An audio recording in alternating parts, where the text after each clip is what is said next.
Hola, ¿qué tal, lectores de AF Medios? Agradecemos el favor de su atención y como todos los miércoles a las 8 de la noche, pues es hora de Focus y por supuesto es un gusto poder saludar y platicar con Rubén. ¿Cómo estás, Rubén? Muy bien, muchas gracias, Saúl. Con mucho ánimo y mucho entusiasmo, como siempre. Quisiéramos tener un Focus de pronto con noticias muy favorables, pero Agradables. a veces es imposible, ¿no? Este tema de la mafia del huachicol, de esta red de contrabando de combustible, que se informó de manera oficial ya hace días. Se concretó la detención de 15 personas, se empezaron a señalar algunos nombres, los medios de comunicación empezamos a indagar inmediatamente a quién correspondía esta red o quiénes estaban involucrados en esta red, y vaya sorpresas que se han suscitado, y que incluso hoy en la mañanera pues la presidenta como el fiscal general de la República hicieron pues muchos esfuerzos para poder disminuir o tratar de bajar un poquito los reflectores en torno a las figuras que se están vinculando o se están ventilando en esta red de tráfico de combustible, ¿no? Sí, vaya, aquí es una noticia en muchos sentidos escandalosa y además triste, ¿no? Yo le añadiría el calificativo de triste porque revela una contaminación de alto nivel de la Secretaría de Marina, por desgracia, que es una institución muy respetable, con mucho prestigio social, la naval, pues, y reveló aquí una contaminación de alto nivel con altos cargos de vicealmirantes, contraalmirantes, emparentados políticamente con el entonces secretario de Marina, eh, y que estaban involucrados en una red, pues como tú bien lo señalas, es propiamente una mafia del huachicol fiscal especialmente, que el huachicol fiscal es ese operativo que hay de que se sacan ciertos combustibles por medio de buques eh, señalados como con cierto precio, se van pero muy baratos pues, se salen a alta mar y luego regresan como que están importando combustibles.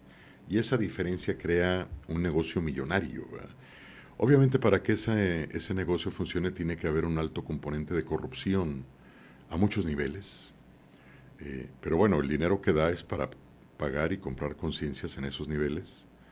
Aquí lo triste del caso es de que en su momento el presidente Andrés Manuel López Obrador dijo, él fue el que señaló, de hecho, los casos de Huachicol, dijo que era pues un robo a la nación, señaló que era imposible que las autoridades aduaneras no se dieran Sí, cuenta de claro. esos operativos y colocó a las aduanas bajo la responsabilidad de la Secretaría de Marina, del entonces secretario de Marina. Pasan los años y nos damos cuenta que esto fue peor, ¿verdad? Que ese huachicol fiscal, ese daño al erario nacional y esa red de corrupción, pues no solamente no se detuvo, sino que se incrementó y se complejizó, A ¿verdad? ver, recordemos esas frases que prácticamente popularizó Andrés Manuel López Obrador, donde dijo: todos los negocios jugosos que hay en el país llevan el visto bueno del presidente, ¿no? Así es, lo dijo muy Lo claramente. dijo en una mañanera junto con el gabinete de seguridad. Dijo: hablemos directo y claro y en plata pura, todos los negocios llevan visto bueno del presidente, porque el presidente de la República tiene información de absolutamente todo. Recordemos que eso lo decía en el momento que estaba atacando políticamente o legalmente también la figura de Felipe Calderón en torno a García Luna, ¿no? A su secretario de seguridad entonces. Y él decía: es imposible que Felipe Calderón no supiera lo que estaba pasando en el país en torno a García Luna, ¿no? Lo dijo en la mañanera, lo dijo en eventos públicos, lo dijo en mítines, lo dijo en donde podía, ¿no? ¿Cómo se puede desdecir ahora tanto su partido como él de que el presidente no sabía lo que estaba pasando, Claro. cuando precisamente él dijo: voy a poner a la Marina a cargo, o al secretario de Marina a cargo de esta situación para que lo resuelva el entonces titular de la Marina en México, ¿no?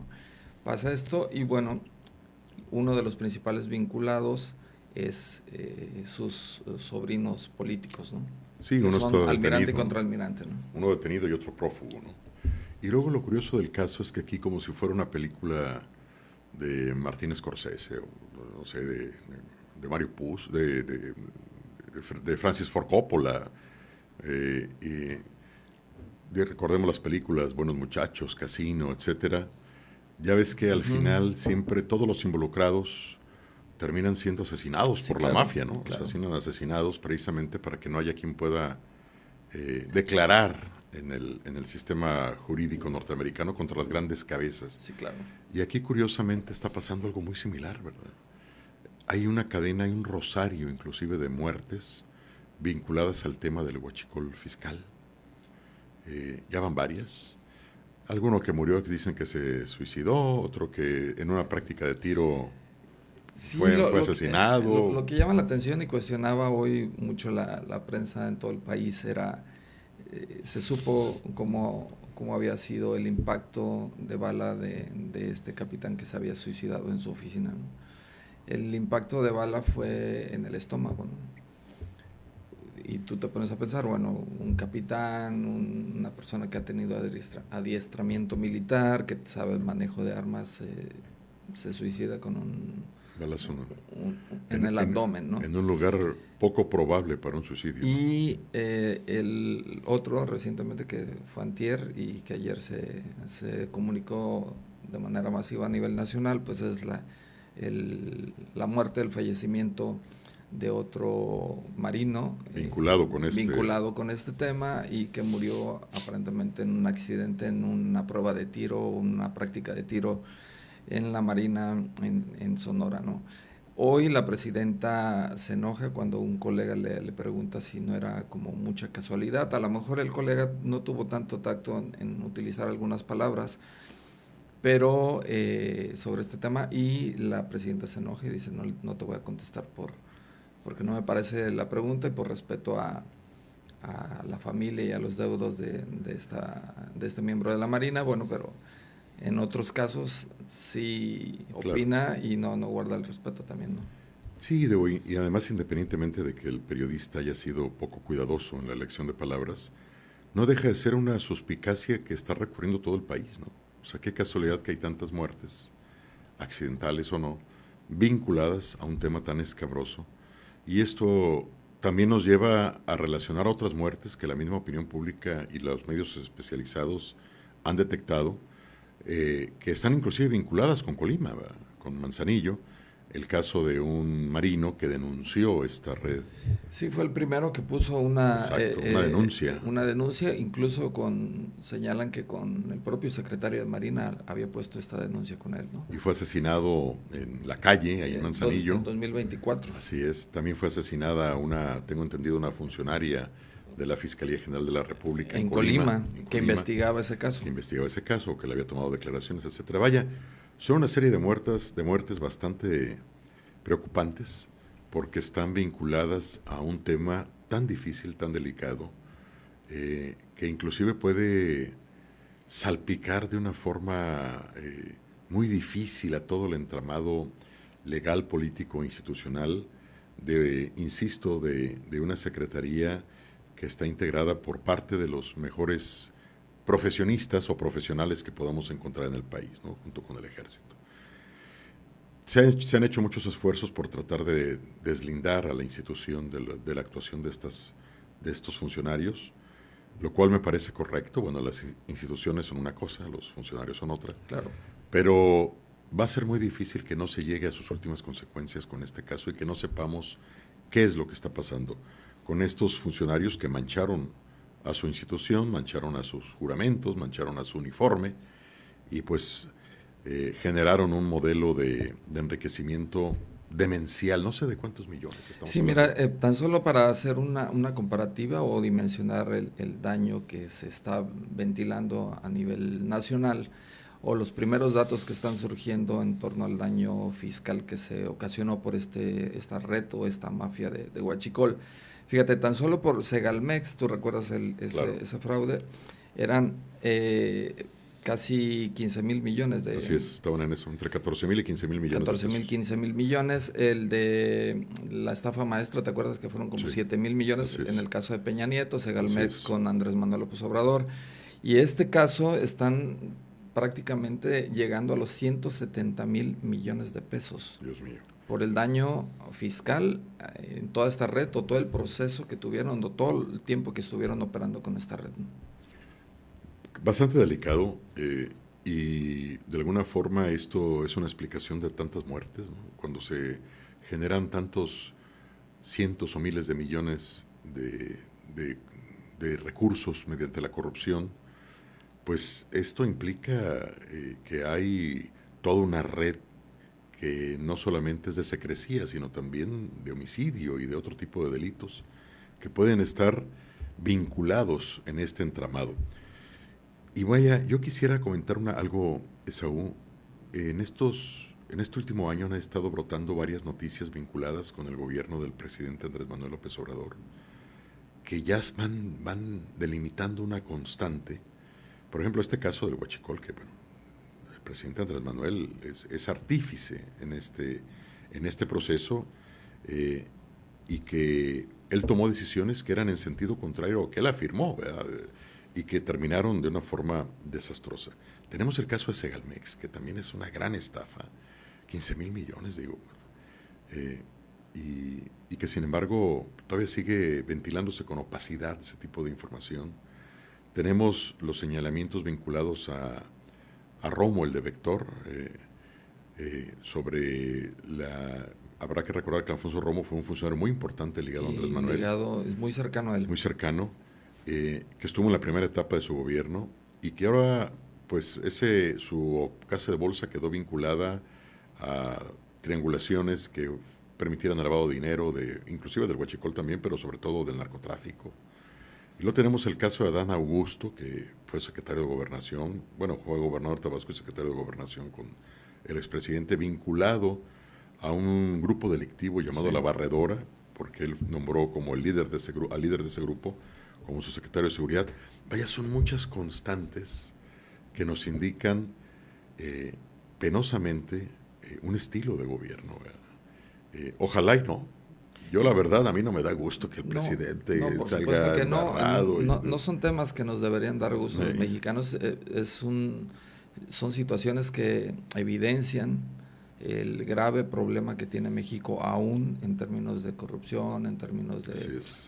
de falta de buen gobierno, etc. Y tú te acordarás aquella imagen que se le tomó una foto al presidente en una mañanera y se publicó mucho, donde él levantaba un pañuelo blanco y decía: ya se acabó la corrupción y ya se acabó, entre otras cosas, el mal gobierno, ¿no?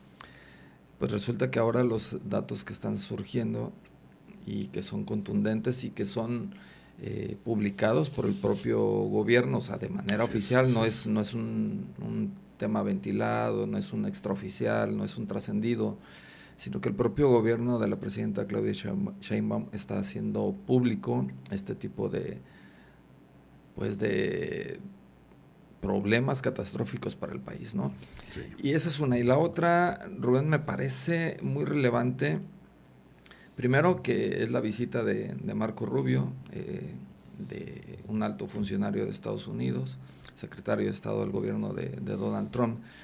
Viene y después de eso empiezan a surgir, o sea, se empiezan a ventilar este tipo de problemas o de persecución de un delito por parte del gobierno de Claro. Claudia Sheinbaum.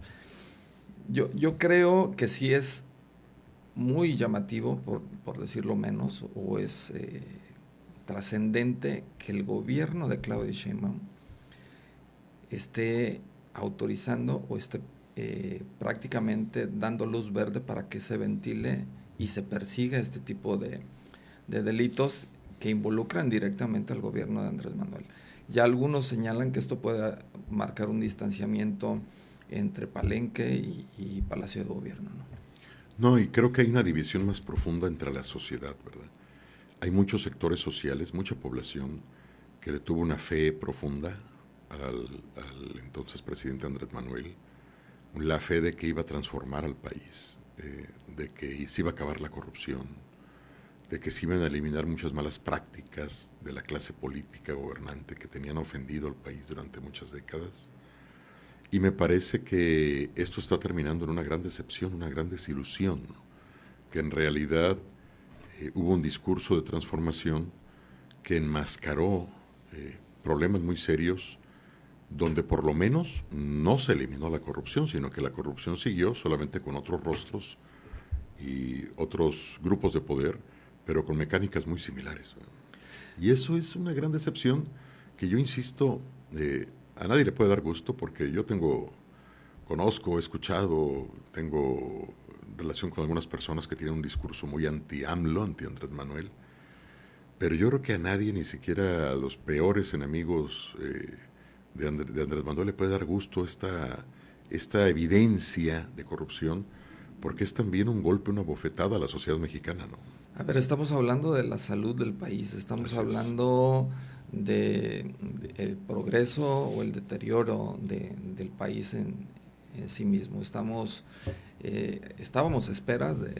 con la esperanza de que esto cambiara, pero desafortunadamente las pruebas y los hechos nos están dando o nos estamos enfrentando con pared en este caso, ¿no? Así es. Es triste, es lamentable lo que está sucediendo, sin embargo yo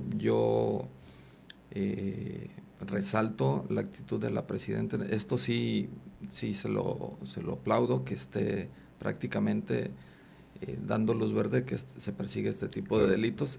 Eso sí es de considerarse, tomando en cuenta que es del mismo partido de Andrés Manuel López Obrador, ¿no? Así es. Sí, vaya, y ojalá siga así, ¿no? Porque yo creo que vendrán muchas cosas similares en los siguientes años y creo que apenas estamos viendo la punta del iceberg, ¿no? ¿Será esto presión también de Estados Unidos? ¿La habrá presionado a tal grado que termine decidiendo? Ay, perdón, no lo sé, pero me llamó mucho la atención que el discurso de Marco Rubio fue de gran deferencia hacia la presidenta, haciendo evidente una gran alianza, Un gran cambio en su discurso, ¿no? así es, un gran cambio. Y quizás ese gran cambio haya estado alimentado, vinculado por el compromiso de avanzar en términos de una agenda de esclarecimiento de muchos casos de corrupción y de vínculos con el crimen organizado en México, ¿no? Si es así, pues qué bueno que lo hizo la presidenta, ¿no? Digo, si es así, porque ella tiene el derecho de generar un entorno político favorable para el país en el ámbito internacional. Si no fue resultado de ello, pues también qué bueno que lo hizo, porque al final de cuentas el compromiso de la presidenta es con la sociedad y con la historia y no solamente con la opinión pública norteamericana, ¿verdad? Sí. Pero bueno, Y en vamos a ver. otro tema que no es menor, Rubén, y que ya está dando problemas, pues es el tema de la Suprema Corte de Justicia o del Poder Judicial en sí en todo el país, este nuevo Poder Judicial que tomó funciones hace días. Ya empezó a dar problemas y ya hay señalamientos muy severos. ¿Te acuerdas que uno de las banderas de Andrés Manuel López Obrador para promover y llevar a cabo esta reforma al Poder Judicial y por supuesto la elección de miembros del Poder Judicial, pues era que estaba lleno de corrupción, que había amiguismo, nepotismo y que había favoritismo y que se repartían el dinero sin ton ni son en el Poder Judicial? Pues vaya cosas que nos estamos enterando ya, ¿no? Sí, por desgracia, este es otro caso, este es otro de los resultados digamos, de una obsesión del entonces presidente Andrés Manuel, que se prolongó para esta administración. Esta reforma tan apresurada, tan poco meditada, tan poco reflexiva, tan poco necesaria, me atrevería a decir, que fue la reforma al Poder Judicial. Ya lo hemos dicho aquí muchas Sí, veces claro. en el programa, inclusive alguna vez tuvimos de invitados a algunos representantes del Poder Judicial en el Estado que nos ratificaron esta visión tan apresurada. Su De, preocupación, ¿te acuerdas? sí, cómo no, de lo que no podía resultar algo bueno, ¿verdad? Y bueno, estamos viendo que no están resultando cosas buenas. Vi hace poco que Vaya, había una gran desesperación por capacitar apresuradamente a los nuevos jueces, lo cual es prácticamente muy difícil. Y pasó lo que tenía que pasar, que la democracia no es un sistema de fiabilidad en la profesionalidad de una institución, ¿verdad? No porque tú sometas a una elección algo, quiere decir que la persona que va a llegar es la más capacitada en términos profesionales al respecto. Una cosa es la popularidad democrática y otra cosa es la eficiencia La otra gubernamental. cosa es lo correcto, ¿no? Así es. Y un Estado, un gobierno, debe tener la calidad para combinar ambos universos, tanto el universo democrático como el universo de la calificación profesional de las personas que representan a las instituciones. Y en este caso se hizo un movimiento muy apresurado en el Poder Judicial y no creo que haya sido muy positivo, muy afortunado en cuanto a la calidad profesional de los nuevos integrantes. Y se están ventilando muchos casos de nepotismo, por ejemplo, y habrá que recordar que uno de los prerequisitos de la reforma judicial era que había mucho nepotismo del Poder Judicial. Exactamente, ¿no? Y mira ahorita lo que está Sí, pasando. mira, el periodista Jorge García Orozco de MX le ha dado seguimiento a este tema. Y pues bueno, señala que el cuñado de Ricardo Monreal, que es Gerardo García Marroquín, es cuñado del diputado federal, pues fue incorporado al equipo cercano del presidente de la Corte, Hugo Aguilar Ortiz, ¿no?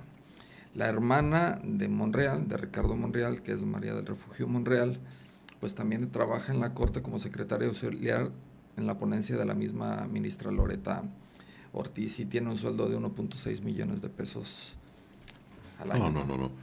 Digo, se están dando muchos estos casos de nepotismo, de vínculos triangulares entre altas figuras políticas del momento político actual de Morena, junto con los asesores y con todo el entramado que forma parte del Poder Judicial. Digo, los mismos ministros o ministras recién electas, pues también están en esta ecuación. Ellos fueron electos desde el poder, pasaron por una elección, pero hubo acordeones que indicaron el rumbo a seguir, etcétera. Y ahora tenemos pues una corte que no solamente está subordinada al poder, sino que también está repitiendo muchos de los vicios que se acusaron como una excusa para la Pero reforma. prácticamente no se eliminaron los vicios que estaban Se acusando. No, mira, reprodujeron. tan solo para el presupuesto del Poder Judicial se está incrementando un 16% respecto al ejercicio anterior, 945 millones más de lo aprobado en la Cámara, ¿no? Ejemplos rápidos de esto son 565 millones de pesos para todo el Poder Judicial aprobados nada más para alimentos y utensilios. 1.5 millones de pesos diarios prácticamente, ¿no? 26 millones de pesos para vestuarios y artículos deportivos Dios de mío. ministros. O sea, prácticamente, bueno, se está incrementando el presupuesto que están solicitando y además no se redujo, no se eliminó esta práctica que tanto cuestionaron antes de la reforma y por supuesto con la elección de que se iba a reducir los gastos, que iba a haber austeridad, que se iban a acabar los favoritismos, que se iba a acabar el despilfarro de dinero en el Poder Así Judicial, es. mira nomás. Esos eran los argumentos clave para la 945 reforma. millones más. Esos eran los argumentos claves para la reforma. Los que tú acabas de señalar, y son los argumentos que se están vulnerando con esto, con la realidad en este momento. Y bueno, Qué pues, golpe de realidad nos estamos dando los mexicanos, ¿no? Con el discurso a los hechos, ¿no?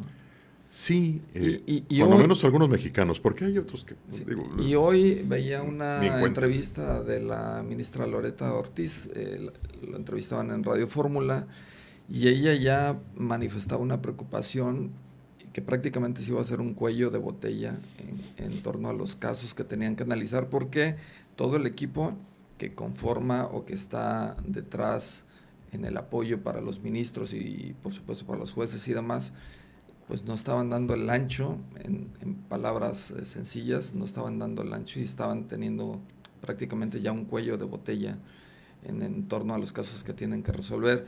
Hoy también veíamos en X, antes Twitter, un video de un abogado defensor que exponía con video y señalaba puntualmente que el juez que le tocaba o que llevaba la sesión, la audiencia, pues no sabía cómo llevar una audiencia, ¿no?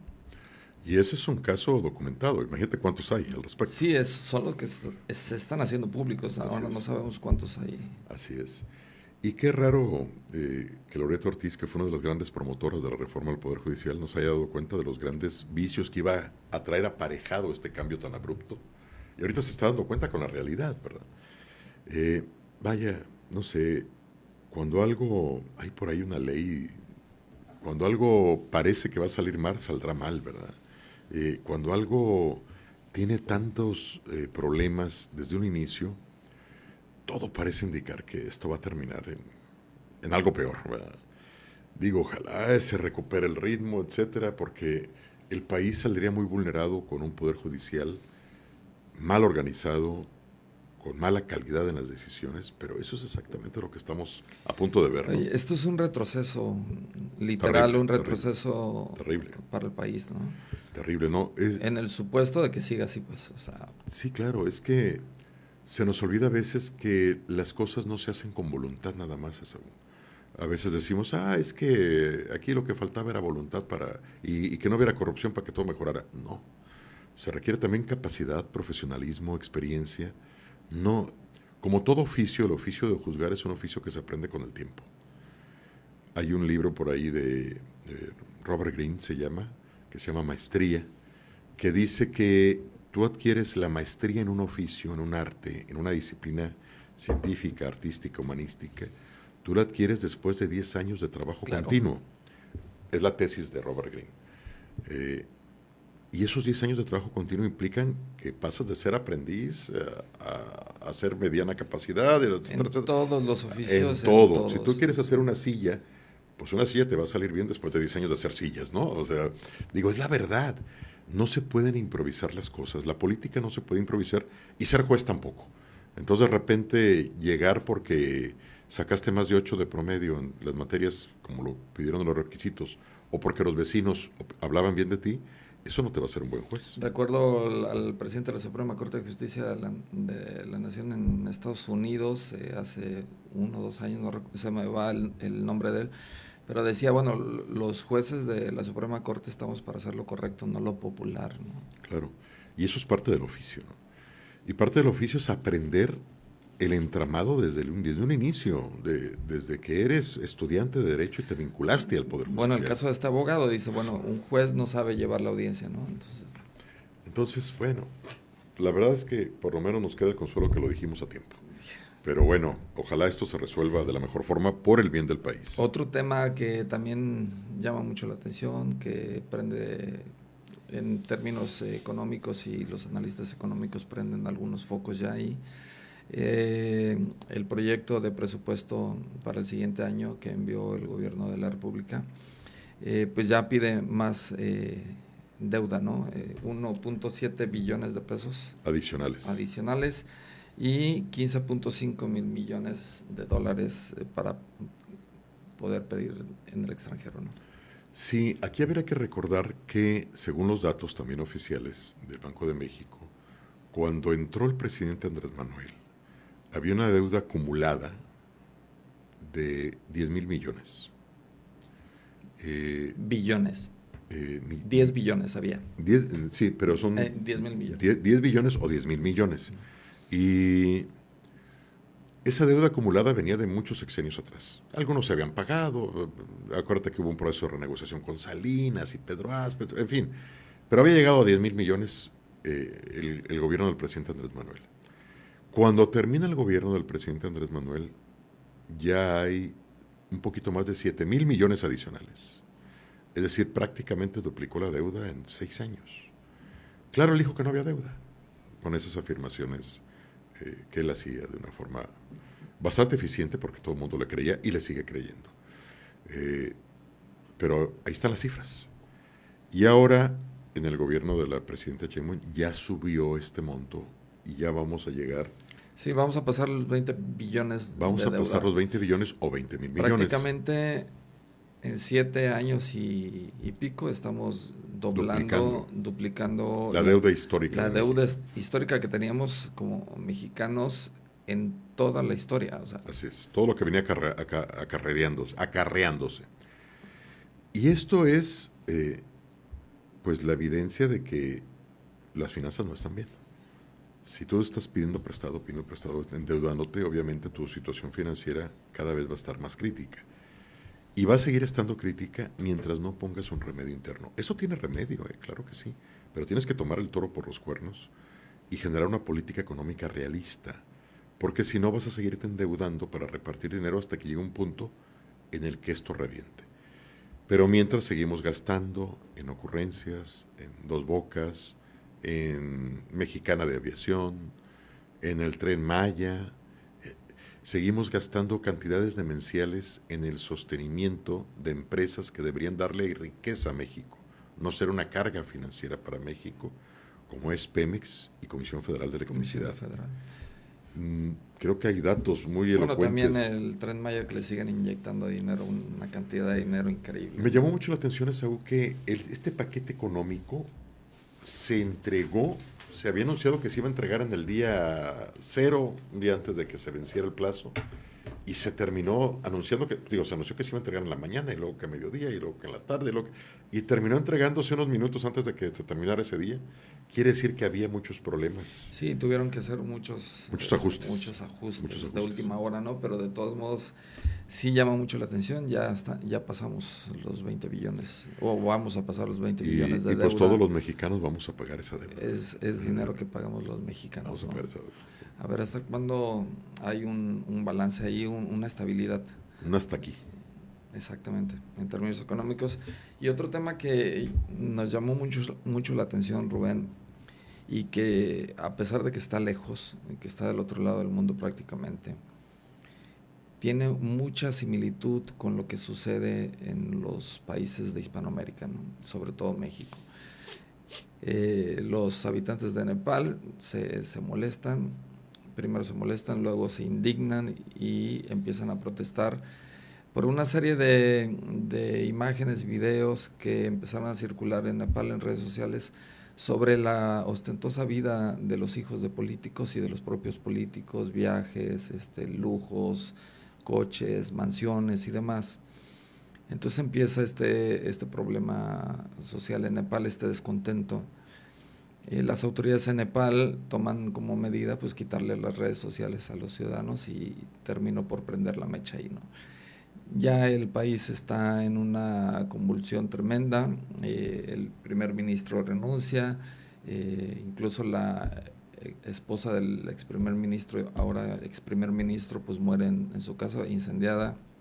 Incendian el Parlamento, incendian la sede del gobierno. Una revuelta total. Una revuelta total por este descontento de la clase política y el distanciamiento tan flagrante de la vida real de los políticos con la de la propia población, una población sumida en problemas de salud, falta de apoyos incluso para el campo. Ellos alegan que no hay apoyos para el campo, para sembrar arroz y demás.